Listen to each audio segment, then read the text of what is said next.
Welcome back. It's still Business Morning here on Channels Television, and we'll take that conversation that we had with Mr. Idausa further now to bring in the connection between geopolitical issues outside the continent and how it's affecting Nigeria here. And we have to have this conversation, the Managing Director of ASCOM, Mr. Adio Ayodele. Mr. Ayodele, good morning. Good and morning. Welcome to the program. Thank you for having me. Great. So I don't know if you heard a bit of the last conversation. We're talking about BRICS.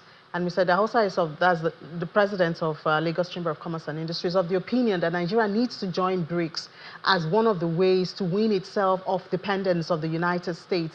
But we also have to be ready for what the United States might decide to do. We know President Trump doesn't joke with America. It's America first. I don't know what your thoughts are on this.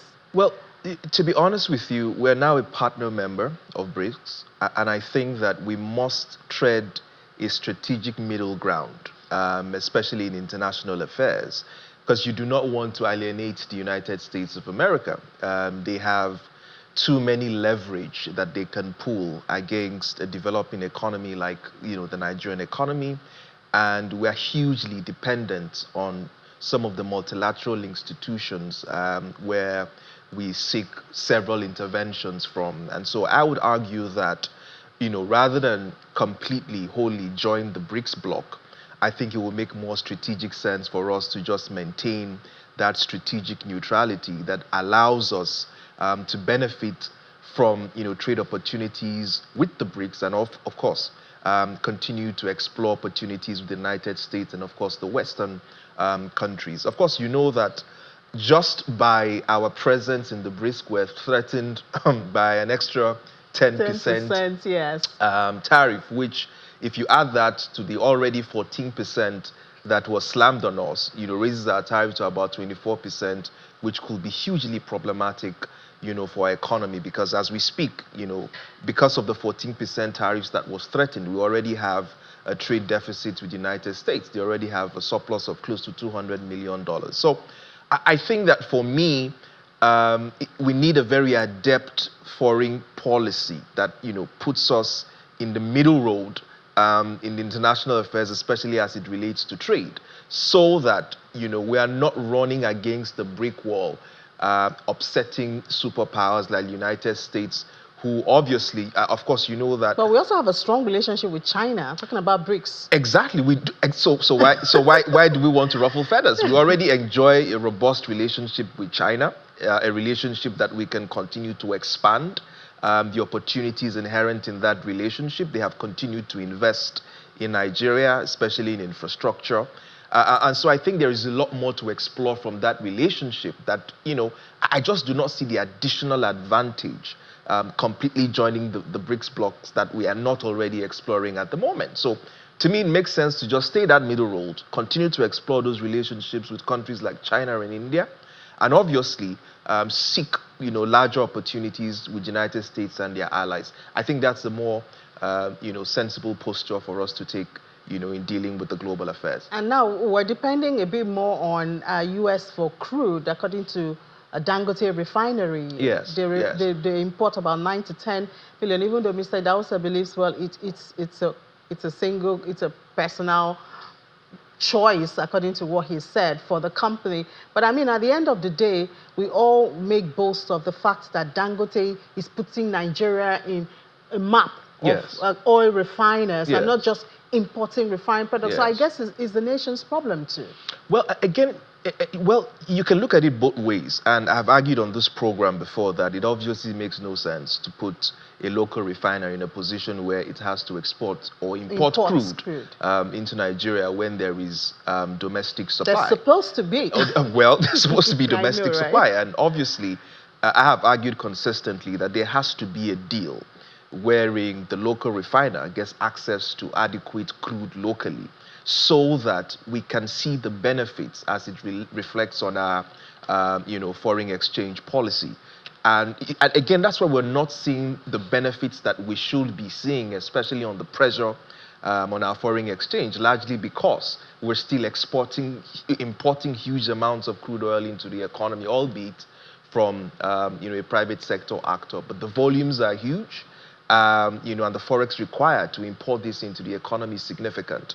And if we were doing that locally, and leveraging on the export potential of the refinery, then you would have been seeing significant gains, in our foreign exchange. But it's a huge missed opportunity that I hope that, the new management in the NNPC will be correcting in the months to come, and I hope that that is done so that we wean ourselves of this dependence on being now, as it looks, we seem to be a net importer of crude, as the data, shows. So, and that should not be for a country that and is. I know Dangote refinery had at some point, applauded the government for the crude for Naira Yes. policy and how that Yes. has helped, but it's not enough, or maybe our obligations as a country on our crude is Yes. overshadowing, what Yes. they can do to domestic refiners.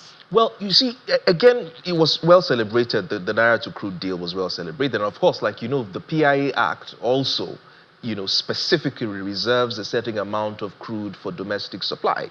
Now, the problem is, over the 2 years, well, close to 2 years, perhaps 18 months, when that deal had been in place, the refinery never got the adequate amount of crude that it wanted. Now, of course, you know that we already have so many loan swap deals that our crudes are tied to production plummeted at some point, and that sort of disrupted the amount of crude that the refinery could get. And perhaps that's a situation that has continued to linger till date.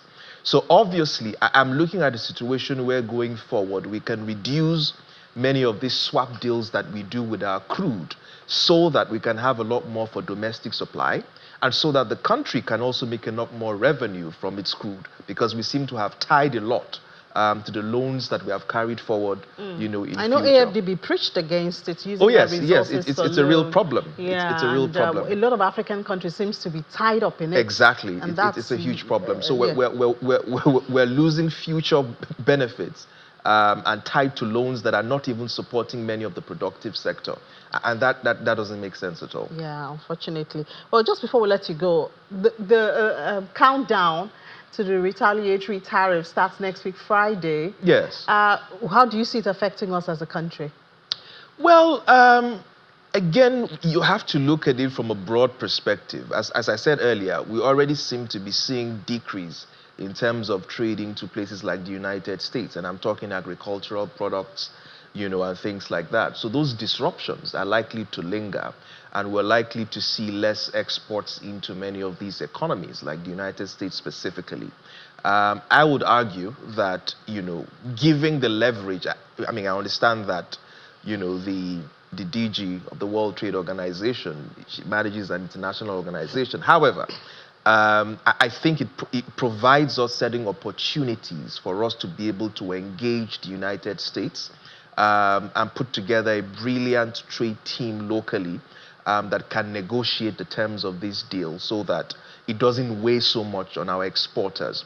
But also, I think it's important to begin to diversify in terms of trade and begin to look at what we can benefit from the Free African Trade Agreement and see how we can improve or increase exports within the continent, because there's a huge market within the continent, and that provides a lot of market opportunities for our exporters within our economy. So I'd argue that that is another opportunity that we need to look towards capitalizing on. But even more importantly, I do think that in the race for mineral resources that is happening globally now, especially between China and the United States, where they are scrambling for resources to drive the electrical vehicle industry that is a growing industry. In fact, there are projections that the four key minerals, which is cobalt, lithium, copper, and what's the fourth one? Those four mineral resources are going to accrue about 16 trillion US dollars in the next 25 years. Nigeria has a huge deposit of lithium.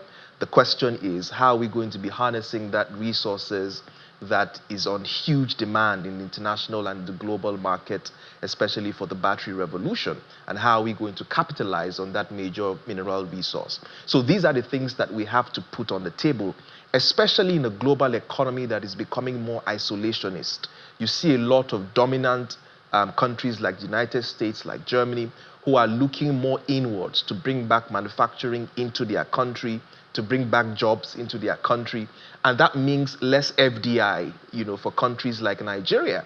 That means less exporting of excess manufacturing capacity to countries like Nigeria and other, developing economies. So we have to ask ourselves the question, if these manufacturing jobs will not be coming here, if these service jobs will not be coming here, what are we going to do in the mid to long term to substitute for this gap that will happen in the economy the next few years? So these are the things that policymakers need to grapple with, that, in this fast shifting geopolitical landscape that we found ourselves in, where there's a race between the two dominant economies, countries like Nigeria need to wear their strategic hats and start to make, economic choices that will bring back jobs to Nigeria, that will grow the economy, and that will make us relevant within the continent. Yeah, within the continent, at least first. I think the conversation of, doing it within the continent is growing.